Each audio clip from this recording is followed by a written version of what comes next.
الرحمن الرحیم نحمده ونصلی ونسلم علی رسولہ الکریم اما بعد۔ حضرت عبداللہ بن مسعود رضی اللہ عنہ فرماتے ہیں، ہمیں نماز قائم کرنے کا اور زکوٰۃ ادا کرنے کا حکم ہے، اور جو آدمی زکوٰۃ ادا نہ کرے اس کی نماز بھی قبول نہیں۔ یعنی نماز پر جو ثواب اللہ کے یہاں سے ملتا ہے وہ بھی نہیں ملے گا اگرچہ فرض ادا ہو جائے گا۔ ایک حدیث میں آپ کا فرمان ہے، جو شخص زکوٰۃ ادا نہ کرے وہ کامل مسلمان نہیں، اس کو اس کے نیک عمل فائدہ نہیں دیں گے، دوسرے نیک اعمال سے زکوٰۃ نہ دینے کا وبال نہیں ٹلے گا، زکوٰۃ کا مطالبہ بدستور رہے گا۔ آپ صلی اللہ علیہ وسلم کا فرمان ہے کہ بغیر زکوٰۃ ادا کرنے کے دین کامل نہیں۔ آپ کا فرمان ہے، اللہ اس آدمی کی نماز کو قبول نہیں کرتے جو زکوٰۃ نہ دیتا ہو۔ جب اللہ نے بار بار قرآن میں نماز اور زکوٰۃ کو جمع فرمایا ہے تو اے مسلمانوں اس کو الگ مت کرو۔ الگ کرنے کا مطلب یہ ہے کہ نماز تو پڑھے آدمی اور زکوٰۃ ادا نہ کرے۔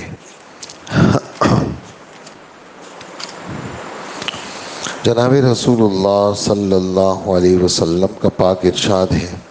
جو قوم بھی زکوٰۃ کو روک لیتی ہے اللہ تعالیٰ اس کو قحط میں مبتلا کر لیتے ہیں۔ آپ صلی اللہ علیہ وسلم کا فرمان ہے، جو قوم بھی زکوٰۃ کو روک لیتی ہے اللہ جل جلالہ اس پر قحط کو مسلط فرما لیتے ہیں۔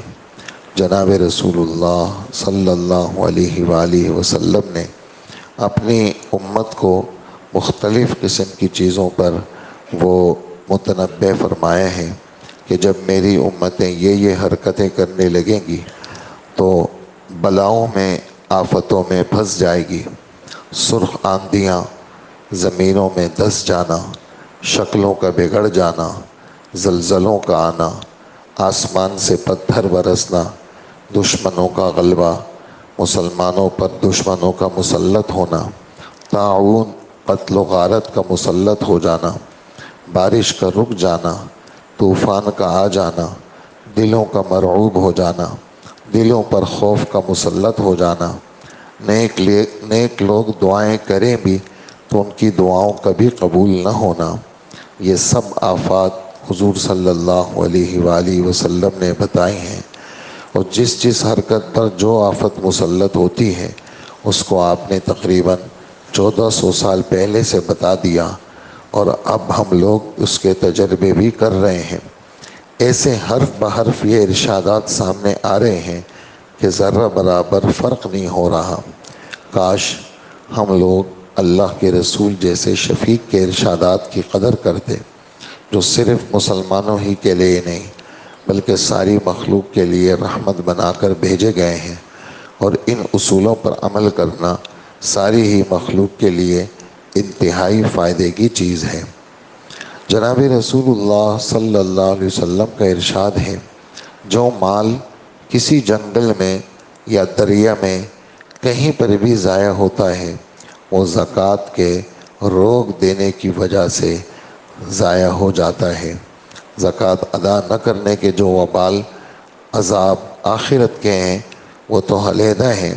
دنیا میں بھی زکوٰۃ کا وبال ہوتا ہے کہ مال کے ضائع ہو جانے کا سبب بن جاتا ہے۔ جناب رسول اللہ صلی اللہ علیہ وسلم کا پاک ارشاد ہے، جس مال کے ساتھ زکوٰۃ کا مال مل جاتا ہے وہ اس مال کو ہلاک کیے بغیر نہیں رہتا۔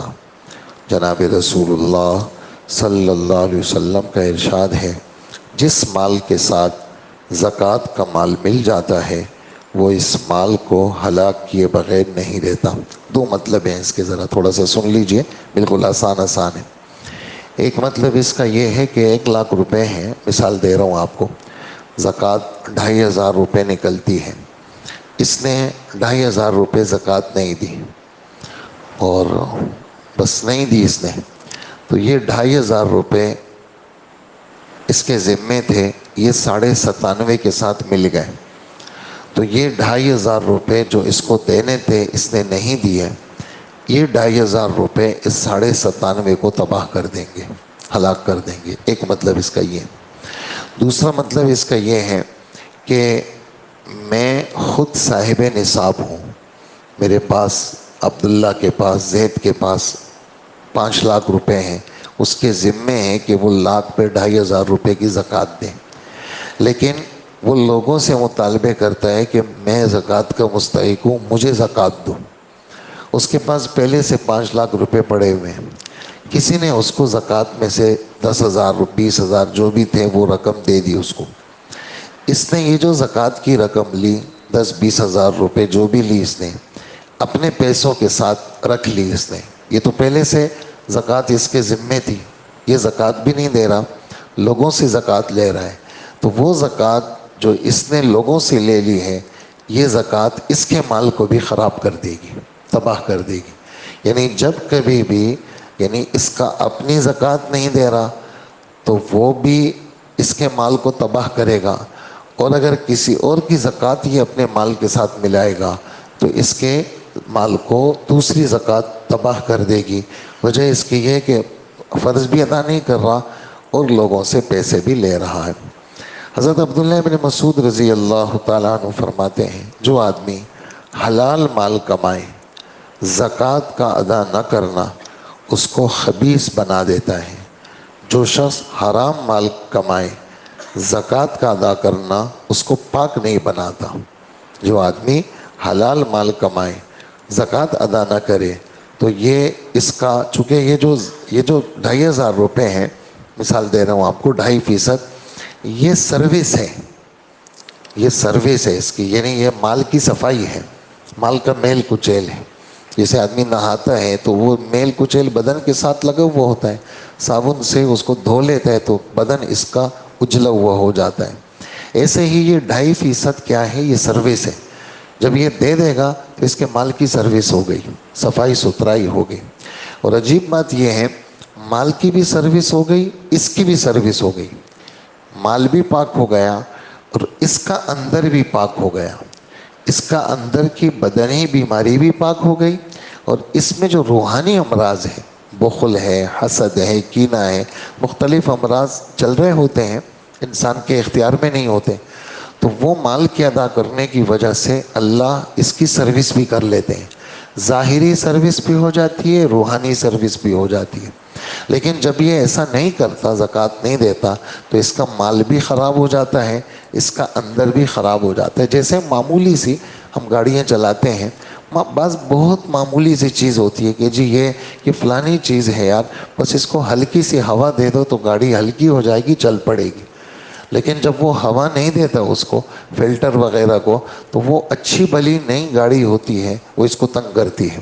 لیکن ذرا سی وہ اس کو ہوا دے دیتا ہے، ذرا سی اس کو وہ واش کر لیتا ہے تو وہ گاڑی جو ہوتی ہے وہ ہلکی پھلکی ہو جاتی ہے، وہ بہترین وہ سڑک پہ سفر کرتی ہے۔ ایسے ہی یہ جو گند ہے اس کے مال کا، وہ اس کے بدن کو بھی صاف کرتا ہے، اس کے مال کو بھی صاف کرتا ہے۔ نمبر 2، بعض لوگ کہتے ہیں کہ جی ہم تو یعنی حرام مال آ گیا تو ہم اپنے حرام مال کی وجہ سے کیا کریں گے، لوگوں کو حج پہ بھیج دیں گے، عمرے پہ بھیج دیں گے، اور لوگوں کے راشن دے دیں گے، ہسپتال کھلوا دیں گے۔ 1-2 کروڑ روپے آ گئے، ہم نے 1 کروڑ روپے ایسے ہی دے دیے اور 1 اپنے پاس رکھ لیے۔ تو ہمارے نبی فرماتے ہیں کہ حرام مال صدقہ خیرات کی وجہ سے پاک نہیں ہوتا، حرام مال۔ اور بعض علماء اس میں بہت سخت جملہ کہتے ہیں، وجہ اس کی یہ ہے حرام مال یہ نجاست کی طرح ہے، جیسے گٹر کا پانی، پیشاب پاخانہ، اور آپ یعنی کسی مہذب شخصیت کو تو کیا، ایک گرے پڑے کو بھی پخانہ پیک کر کے نہیں دیتے۔ وجہ اس کی یہ ہے کہ آپ کہیں گے بھئی یہ تو میں کسی کتے کو بھی نہیں دوں گا، کتے کو بھی صحیح چیز دوں گا جائے کہ انسان کو دوں۔ پھر اللہ کے دربار میں پخانہ پیش کرنا، گند پیش کرنا۔ اس لیے علماء لکھتے ہیں کہ ایک آدمی حرام مال کماتا ہے، حرام مال سے وہ زکوٰۃ کی کوشش کرتا ہے، حرام مال سے وہ صدقہ دیتا ہے، تو اس نے اللہ کا مذاق اڑایا، اور اللہ کا مذاق اڑایا تو یہ کافر ہو گیا۔ اپنے اس حرکت کی وجہ سے۔ تو یہ یعنی سخت جملے بعض علماء نے ان کے لیے استعمال کیے ہیں۔ اس لیے حرام مال جو بھی آتا ہے وہ سارا کا سارا بغیر ثواب کی نیت، اس میں ثواب کی نیت بھی نہیں ہے، بغیر ثواب کی نیت کے اس کو دے دیا جائے، اپنے پاس رکھنے کا وہ قابل نہیں ہوتا۔ تو یہ ہے آخری یہ والی حدیث جو بھی آپ نے سنی، کہ جس مال کو بڑی محنت سے جائز ناجائز کا اہتمام رکھتے ہوئے کمایا تھا، وہ ذرا سی کنجوسی کی وجہ سے اس نے زکوٰۃ نہیں دی، سارا کا سارا اللہ کے یہاں خبیث بن گیا۔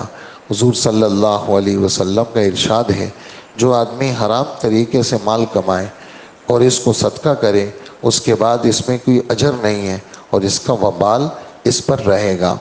حضرت اسماء رضی اللہ عنہا فرماتی ہیں کہ حضور صلی اللہ علیہ وسلم نے فرمایا، جو عورت اپنے گلے میں سونے کا ہار ڈالے گی اور اس کے گلے میں اسی طرح آگ کا ہار قیامت کے دن ڈالا جائے گا، جو عورت اپنے کان میں سونے کی بالی ڈالے گی اس کے کان میں اسی جیسی آگ کی بالی ڈالی جائے گی۔ کیوں ڈالی جائے گی؟ اس لیے ڈالی جائے گی کہ اس نے زکوٰۃ نہیں دی۔ اللہ کے رسول کے پاس دو عورتیں آئیں، آگے آ رہی ہے میں آپ کو مختصر سنا دوں، کہ دو عورتیں آئیں تو کہنے لگی ہمارے پاس یہ سونے کے کنگن ہیں، اللہ کے رسول اس میں کیا حق ہے؟ آپ نے فرمایا اگر تم اس کی زکوٰۃ دیتی ہو تب تو یہ کنگن تمہارے لیے مصیبت نہیں ہے، اور اگر تم ان کنگنوں کی زکوٰۃ نہیں دیتی تو پھر یہ کنگن کل قیامت کے دن آگ میں سرخ ہوں گے، تمہیں پہنائے جائیں گے۔ معلوم یہ ہوا کہ لوگ کہتے ہیں جی استعمال کے زیور، تو استعمال کی گاڑی کے اوپر تو زکوٰۃ نہیں ہے، استعمال فیکٹری کی مشینوں پہ تو زکوٰۃ نہیں ہے، استعمال کے موبائل پہ تو زکوٰۃ نہیں ہے۔ اب موبائل ہے استعمال میں ہے تو زکوٰۃ نہیں ہے، لیکن ایک موبائل ہے جو میں بیچنے کے لیے ہے، میں موبائل کا کام کرتا ہوں، اب اس لیپ ٹاپ ہے، کمپیوٹر ہے، جتنے بھی ہیں اس کی پھر قیمت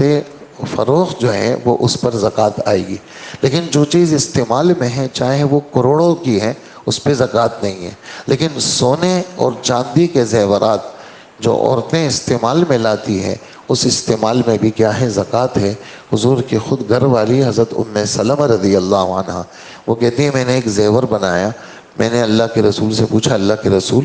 میں اس کے بارے میں آپ سے سوال کرتی ہوں، تو اللہ کے رسول نے فرمایا اگر تو اس کی زکوٰۃ دیتی ہے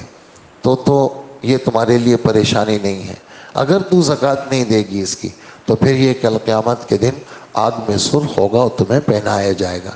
اب پھر اس میں تھوڑی سی ایک بات جو عمومی طور پر ذہنوں میں نہیں ہوتی، دیکھیں یہ جو زیور ہے سونے کے مختلف وہ مدارج ہیں اس کے، جیسے اس کو کہ یہ جی 24 کریٹ کا ہے، یہ 22 کریٹ کا ہے، یہ 20 کریٹ کا ہے،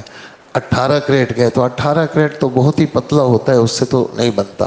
عمومی طور پر زیور جو بنتا ہے وہ 20 یا 22 سے بنتا ہے، 24 سے بھی نہیں بنتا۔ تو عمومی طور پر یہ جو جیسے سونے کے بعض ٹکڑے ہوتے ہیں جس کو بسکٹ کہتے ہیں لوگ، یہ 24 کریٹ کے ہوتے ہیں،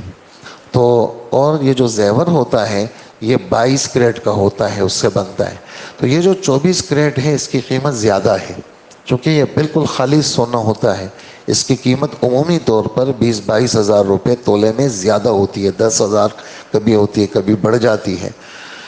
اور یہ جو زیور سونا جس سے بنتا ہے یہ 22 کریٹ کا ہوتا ہے، اس کے اندر بالکل خالص گولڈ نہیں ہوتا، تھوڑی سی اس میں کچھ ملاوٹ ہوتی ہے، وہ 22 کریٹ کی قیمت کم ہوتی ہے۔ اس لیے ہماری یعنی آپ بھائیوں سے درخواست ہے، یہ جو زیورات ہوتے ہیں، اچھا پھر اس میں موتی بھی لگے ہوئے ہوتے ہیں زیورات میں، بعض جیسے ہار ہے تو کبھی ہار موتیوں کا ہوتا ہے، کبھی ہار جو ہے نا وہ رسی کا ہوتا ہے، تو وہ بھی تول میں نہیں آتا، موتی بھی تول میں نہیں آتا، اس لیے اس کو تلوایا جائے کسی صحیح آدمی سے کہ بھئی اس کا تو ایک کریٹ کا پتہ چل جائے کہ بھئی کریٹ کتنا ہے یہ اور اس کی قیمت کیا ہے، اور یہ کل سونا جو ہے کتنے کا ہے۔ اچھا ایک اور بات یہ سن لیجئے، انگوٹھی بنائی جاتی ہے، جو اس میں سونا لگا ہوا ہے وہ تو 2 لاکھ روپے کا ہے، لیکن انگوٹھی میں نے جو پیسے دیے خریدی ہے میں نے انگوٹھی وہ 2,25,000 میں نے دی ہے، حالانکہ سونا اس کے اندر وہ 2 لاکھ روپے کا ہے، تو زکوٰۃ 2,25,000 کی نہیں آئے گی۔ وجہ اس کی یہ ہے کہ یہ 20-25 ہزار روپے یہ اس نے بنانے کے لیے ہیں، میں جو زکوٰۃ دوں گا میں تو سونے کی زکوٰۃ دے رہا ہوں، میں بنانے کی زکوٰۃ نہیں دے رہا۔